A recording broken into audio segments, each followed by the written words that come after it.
Get out of my pool before I call immigration. Yeah, that's how my Monday started, with a half-drunk 19-year-old kid screaming that in my own backyard at 7 a.m. like he'd rehearsed it in front of the mirror.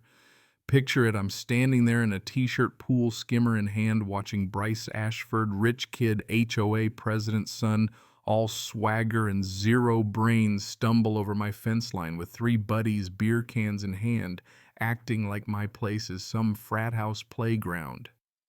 And if you're wondering, yes, I'm Graham Lawson, the guy who bought this house outright 6 months ago, cash on the barrel, every penny earned, not a dime dirty. You want to know the punchline? Bryce thought he was the law just because his mother ran the Meadowbrook Commons HOA.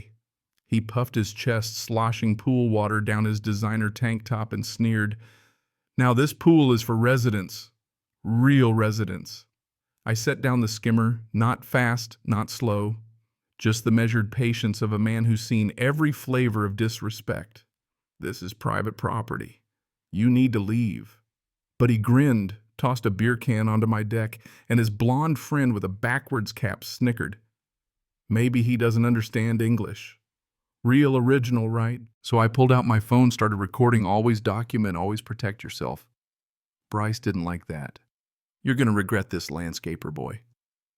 I stayed calm. I work in public service. I document everything. And just as Bryce tried to mock me, "What, picking up trash? You look like a trash guy." I heard the tap-tap of heels on concrete, expensive heels. That's when Veronica Ashford, herself the queen bee in a white pantsuit, strutted in like she owned the sunrise. She surveyed the wreckage, her golden child beer-soaked and indignant me, calm as a pond, and you could see the wheels turning.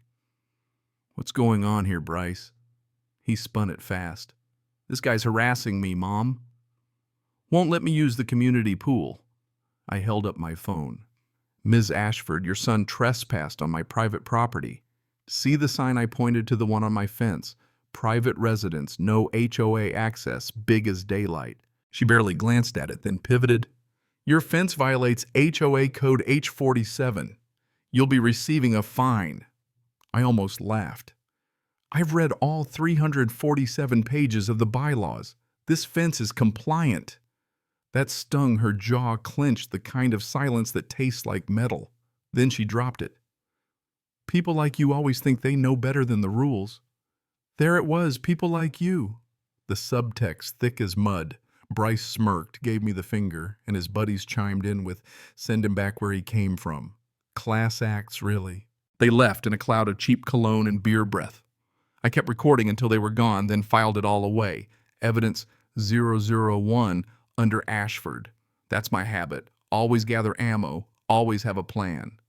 From my office window, I caught Mrs. Pritchard next door, 70 years old, widowed, the one who brought brownies when I moved in. She'd watched it all, gave me a small nod.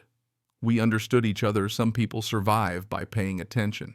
Back in my closet, behind the jeans and polos, hung my old badge, Detective Graham Lawson, Sheriff's Department, 18 years, 12 in homicide, 43 testimonies, 92% conviction rate.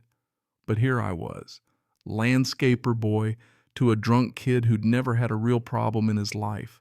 Bryce and Veronica had no idea what was coming. Quiet people are dangerous when crossed. I built my timeline, pulled up HOA records, cross-referenced everything. My phone buzzed a message from Mrs. Pritchard. I saw what happened. I have videos too, 7 months worth. "Can we talk?" I replied. "Tomorrow, your place, 2 p.m. She wrote back, "Thank you for not giving up. Most people do. Most people aren't me. I saved everything, backed up." 3 ways, started assembling the master file. Let them escalate.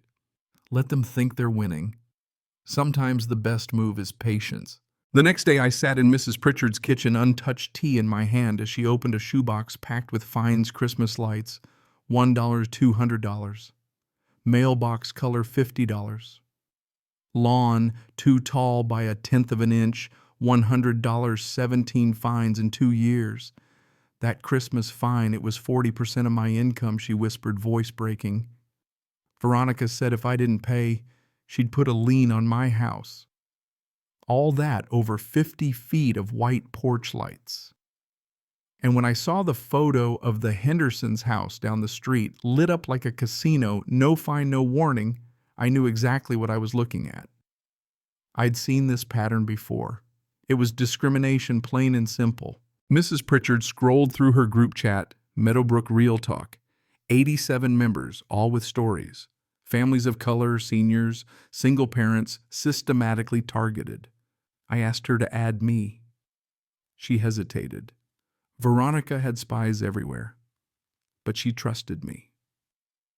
That group chat was a goldmine harassment, stalking Bryce, following teenagers home, snapping photos, calling it safety patrol. Veronica had created a $3,000 a month position for her dropout son funded by HOA dues so he could play neighborhood cop and terrorize the vulnerable. Every day I dug deeper. The pattern was clear since Veronica took over 12 minority families had sold and left. The HOA reserve fund had been slashed by half. Money moved into fake contracts Bryce's pocket, and who knows where else. I mapped every violation, every email, every retaliation for complaints. Petitions failed.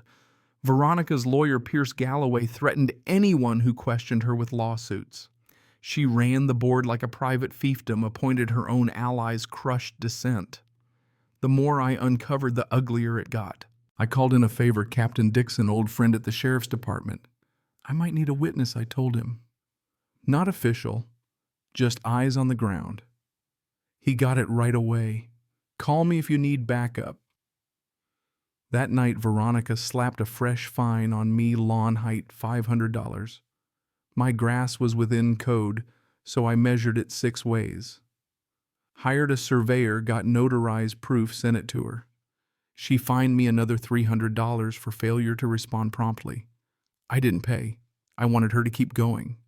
The more she leaned on me, the more evidence I gathered. A week before the big HOA meeting, Bryce escalated, drunk, bold bolt cutters in hand. He cut my gate lock, barged into my yard, grabbed my wrist, demanded I delete my video. But he didn't see Mrs. Pritchard at her window recording everything. 2 other neighbors filmed it from their porches. When the cops arrived, I declined to press charges yet. I just wanted the report on file. Let them feel untouchable. Let them overplay their hand. The night of the emergency HOA meeting, the place was packed, over 150 people, more than I'd ever seen. Veronica strutted in with Bryce at her side lawyer flanking her. 4 uniformed deputies stood at the back, Dixon and his team just watching. Veronica pounded the gavel, called me out by name, and tried to railroad me with a vote. That's when I stood, connected my laptop to the projector, and said, "Let me show you what's really happening here." Slide after slide. Mrs. Pritchard's fines, discriminatory patterns.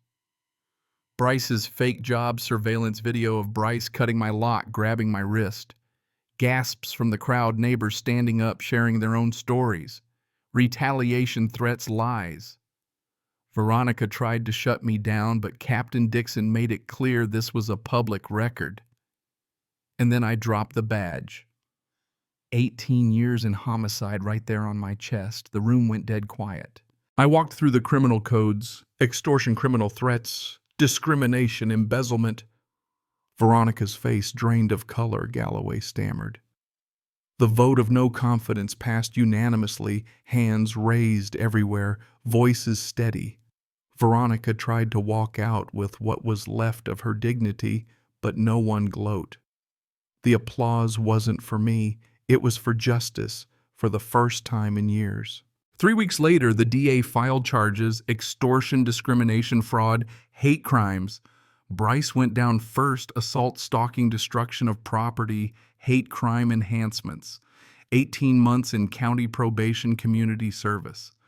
Veronica's trial lasted 6 days, witness after witness, $1.8 million in damages restitution, barred from ever serving on an HOA board again.